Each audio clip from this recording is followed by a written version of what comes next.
Salam kerahiman. Hari ini tanggal 26 Februari. Kita akan baca dari 3 nomor. 1538, 1546, dan 1569. Kita mulai ya. Dalam nama Bapa dan Putra dan Roh Kudus. Amin. 1538. Pada waktu itu, kasih akan Yesus berkobar sedemikian kuat di dalam hatiku, sehingga sambil mempersembahkan diri untuk jiwa-jiwa yang tidak tahu terima kasih, aku memendamkan diri sepenuhnya di dalam Dia. Ketika aku kembali sadar diri, Tuhan mengizinkan aku mengecap sedikit sikap tidak tahu terima kasih yang melanda hatinya. Pengalaman ini berlangsung dalam waktu yang singkat. 1546, Tuhan berkata kepadaku, "Aku sangat senang akan kasih-Mu. Kasih-Mu yang tulus menyenangkan hatiku, laksana harumnya bunga mawar di pagi hari, sebelum embun yang menempel padanya diserap oleh sang surya. Kesegaran hatimu menawan aku. Itulah sebabnya aku menyatukan diri denganmu, lebih mesra daripada dengan makhluk lain manapun." 1569. Oh Yesus kasih abadi, Engkau telah mengurung diri dalam hosti, dan di sana Engkau menyembunyikan kealahan dan keelokanmu. Engkau melakukan ini untuk memberikan dirimu seutuhnya dan seluruhnya kepada jiwaku, dan untuk tidak menggentarkan jiwaku dengan keagunganmu. Oh Yesus kekasih abadi, oh terang abadi, sumber sukacita dan kebahagiaan yang tak terselami. Engkau telah menyelubungi dirimu dengan roti. Karena ingin menjadi bagiku surga di bumi, Engkau sungguh menjadi surga ketika kasih-Mu ya Allah, Kau limpahkan kepadaku. 1538. Pada waktu kasih akan Yesus berkobar sedemikian kuat dalam hatiku. Ada saat tertentu di mana kasihnya akan Tuhan itu memuncak, berkobar sedemikian rupa ya. Dan kasih yang berkobar itu Suster Faustina lakukan dengan membenamkan seluruh dirinya di dalam Tuhan. Dia mengalami kasih yang berkobar dan dia benamkan seluruh dirinya dalam Tuhan. Sambil di sini dikatakan mempersembahkan diri untuk jiwa-jiwa yang tidak tahu terima kasih. Ini bisa menjadi contoh kita juga pada saat kita begitu kasih kita kepada Tuhan berkobar-kobar, mari kita benamkan diri kita dalam kasih Tuhan. Hanya merasakan kasih Tuhan, hanya merasakan pelukan Tuhan, tapi bukan itu aja. Suster Faustina katakan di sini menyerahkan diri, menjadi silih, menjadi persembahan kepada Tuhan untuk menjadi silih atas jiwa-jiwa yang nggak tahu terima kasih. Suasana itu, situasi itu akhirnya Suster Faustina sadari juga. Waktu aku sadar katanya ya, Tuhan mengizinkan aku mengecap sedikit sikap tidak tahu terima kasih yang melanda hatinya. Yesus men-sharingkan apa yang dialaminya, apa yang dirasakan oleh hatinya melihat jiwa-jiwa yang tidak tahu terima kasih tersebut. Saya nggak tahu bagaimana apa yang di-sharingkan Tuhan Yesus kepada Suster Faustina ya. Tapi sesederhana ini mungkin ya. Saya pernah mengalami satu hal. Saya melihat salah satu teman itu dia terbelit hutang dengan rentenir. Yang bunganya 1 bulan 10% atau berapa ya. Pokoknya bunganya besar sekali. Sedangkan dia hidupnya pas-pasan. Dia hidup dengan berjualan nasi setiap hari di pasar. Ada rasa iba, ada rasa kasihan ya. Jadi saya tanya, berapa sih utangnya? Karena nggak mungkin bisa nutup apa yang dia dapat di pasar untuk menutup bunganya, apalagi pokoknya ya. Jadi saya timbul rasa peduli. Saya tanya berapa utangnya dan saya memang menegur dia dengan keras, jangan utang lagi, pakai uang yang ada untuk melunasi utang itu kepada rentenir tersebut dan jangan utang lagi sama rentenir. Kalau kamu punya uang nanti secara per bulan bayar aja. Bayar ya, kita di komunitas itu ada kayak tabungan. Jadi bayar ke komunitas untuk supaya hasil dia berjualan nggak habis hanya untuk bayar bunga. Apa yang terjadi? Dia berterima kasih? Enggak. Dia marah. Dia merasa, kamu siapa Esther? Saudara saya bukan, orang tua saya bukan, ngapain ngurusin utang saya? Yang utang saya, yang susah saya nggak minta tolong, kamu ngapain? Ikut campur urusan saya. Itu reaksi dari dia ya. Reaksi dari teman yang lain. Ada yang bilang, lu bodoh. Kenapa bodoh? Iya, orang nggak minta tolong, kamu tolongin. Buat apa? Dia nggak terima kasih. Bahkan malah ngomongin jelek tentang kamu di luar. Sok ngatur, sok berkuasa, sok ikut campur urusan orang. Nah, dari pengalaman itu, saya mengambil satu kesimpulan. Oke, lain kali kalau ada yang susah dan orang itu nggak minta tolong, saya nggak boleh ikut campur. Tunggu sampai dia memang butuh pertolongan. Tapi di pihak lain, yang saya pelajari dalam kerahiman nggak seperti itu. Kalau ada orang perlu ditolong, kita harus peka dan kita berusaha menolong dia. Jangan membiarkan, jangan mendiamkan. Akibatnya dimusuhin, akibatnya dibilang bodoh, akibatnya mengalami hal yang gak enak, ya sudah, terima. Nah ini yang mungkin pengalaman ini ya, yang mungkin saya bandingkan dengan yang Yesus alami. Kita begitu sering dibantu Tuhan. Baru tadi pagi ngobrol sama suami saya. Betapa banyak momen-momen di mana sebetulnya campur tangan Tuhan itu sangat jelas. Sesuatu yang gak terduga terjadi. Sesuatu yang kayaknya gak mungkin ternyata ada jalan ke arah sana.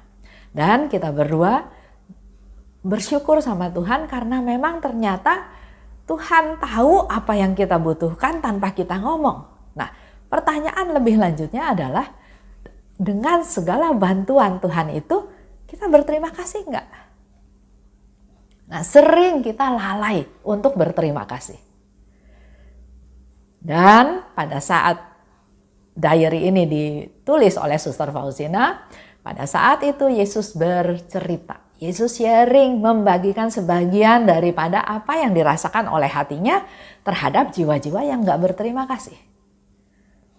Mari kita refleksi ke diri kita masing-masing. Apakah kita berterima kasih pada Tuhan? Atau kita termasuk jiwa-jiwa yang gak berterima kasih sama Tuhan?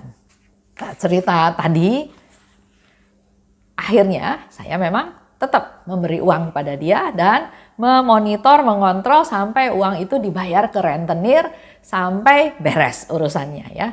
Nah, di sini mungkin yang saya salah langkahnya adalah saya mendikte, mengikuti, mengawasi supaya uang itu jangan dipakai untuk yang lain tapi betul-betul untuk dibayar kepada si rentenir tersebut.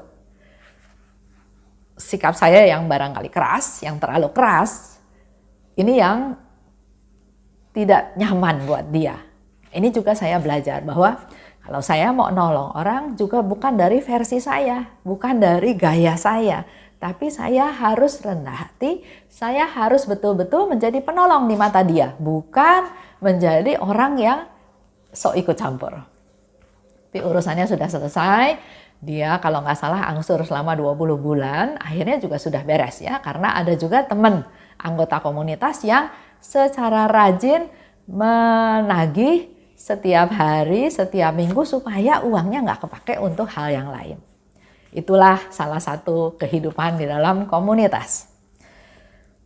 Di 15:46, aku sangat senang akan kasihmu. Itu yang Yesus katakan kepada Suster Faustina. Kasihmu yang tulus menyenangkan hatiku. Laksana harumnya bunga mawar di pagi hari sebelum embun yang menempel diserap oleh sang surya.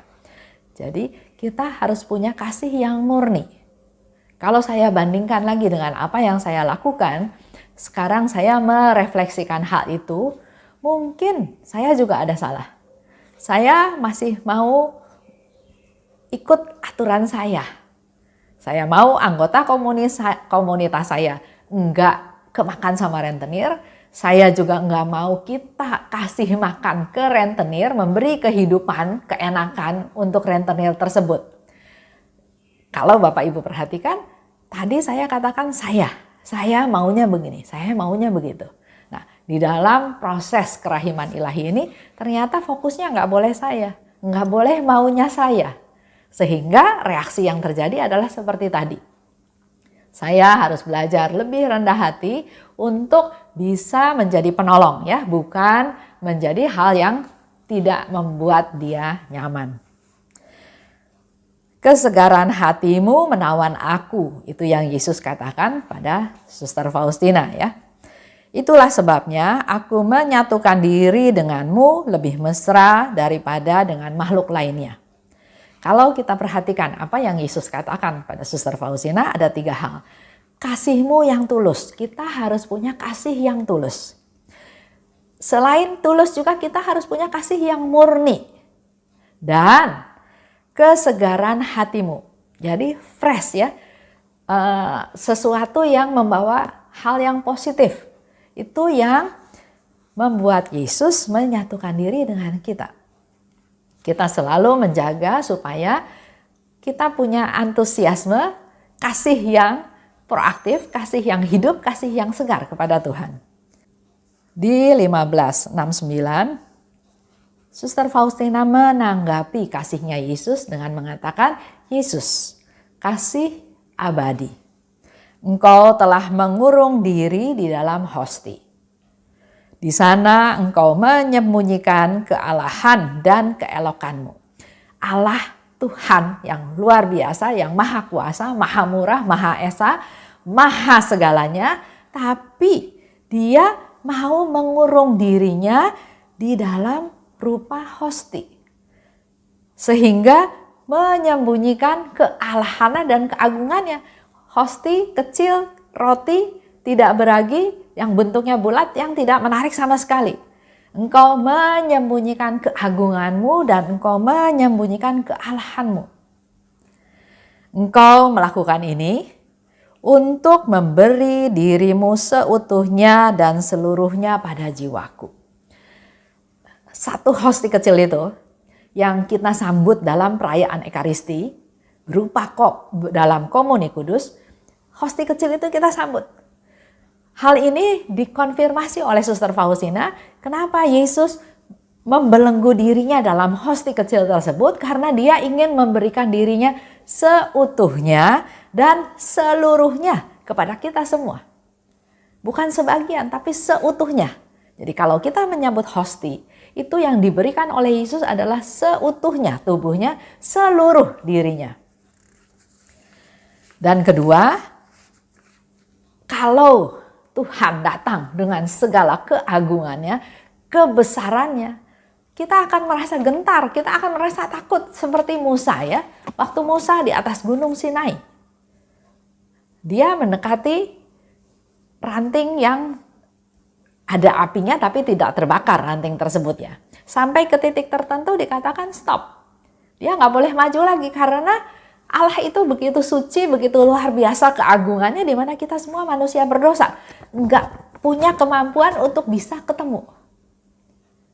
Tapi dalam hal ini, Yesus mau dikurung dalam rupa hosti dengan melepaskan keagungannya, dan dia mau memberikan diri seutuhnya dan seluruhnya kepada kita. Dan yang kedua juga untuk membuat kita nggak gentar.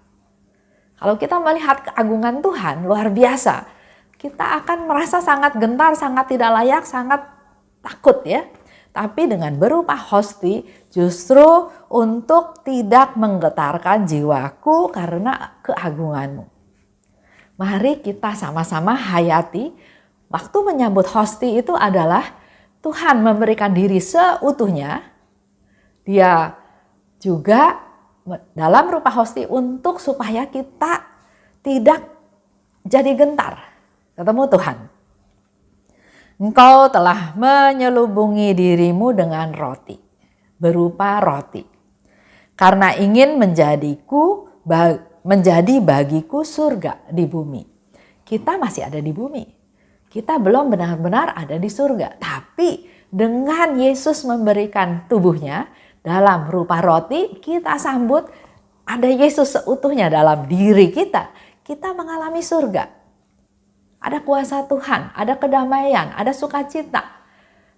Apa yang kurang dari sesuatu hal tersebut? Yesus ada di dalam saya. Itu udah menjadi satu surga waktu kita ada di bumi. Engkau sungguh menjadi surga ketika kasih-Mu Kau limpahkan padaku. Setiap orang punya penilaian sendiri terhadap surga. Orang-orang duniawi bilang, waduh serasa di surga. Kalau mengalami sesuatu yang luar biasa yang ada di dunia. Ya, kita suka dengar ya, orang katakan melihat pemandangan yang begitu indah, melihat fasilitas yang begitu lengkap, kita langsung bayangkan, waduh serasa di surga. Ada yang bilang seperti itu ya. Tapi buat Suster Faustina, dengan dia bisa menyambut hosti kudus, dengan menyambut Tuhan yang dalam berupa roti, dia merasakan surga walaupun dia masih ada di bumi. Dari pengajaran hari ini kita bisa tahu bahwa Allah begitu cemerlang, begitu besar keagungannya, begitu suci. Sedangkan kita manusia nggak layak, kita manusia berdosa. Kita bisa mati yang seperti tadi saya cerita tentang Musa. Tapi kasih Allah itu luar biasa besar. Kerahimannya juga tanpa batas. Dia mau rendahkan dirinya untuk menjadi berupa hosti. Bahkan Suster Faustina katakan dikurung dalam hosti. Dia memberi diri seutuhnya, dia memberi diri seluruhnya kepada kita. Dan ini semua dikatakan oleh Suster Faustina, kita bisa mengalami surga walaupun kita masih ada di bumi. Mari kita renungkan apa yang dikatakan oleh Suster Faustina pada hari ini. Buat saya juga ini menjadi satu masukan yang baru. Bahwa menerima komuni bukan hanya dihayati sebagai oh saya menerima Tuhan. Tapi ada pesan tersirat yang mau Tuhan sampaikan pada kita bahwa Dia mau merendahkan diri untuk supaya kita bisa menerima Dia. Itu aja. Saya tutup ya dengan doa. Dalam nama Bapa dan Putra dan Roh Kudus. Amin. Oh luka kerahiman, oh hati Yesus, sembunyikanlah aku di dalam lubuk hatimu. Laksana satu tetes darahmu sendiri. Dan jangan biarkan aku terlepas dari situ selama-lamanya. Kurunglah aku di dalam lubuk hatimu, dan ajarlah aku mencintai Engkau. Tuhan, mampukan aku memahami sepenuhnya siapa dirimu. Bawalah aku masuk ke dalam rengkuhan mesramu, sejauh itu dapat ditanggung oleh kodrat insani. Amin. Dalam nama Bapa dan Putra dan Roh Kudus, amin. Salam kerahiman.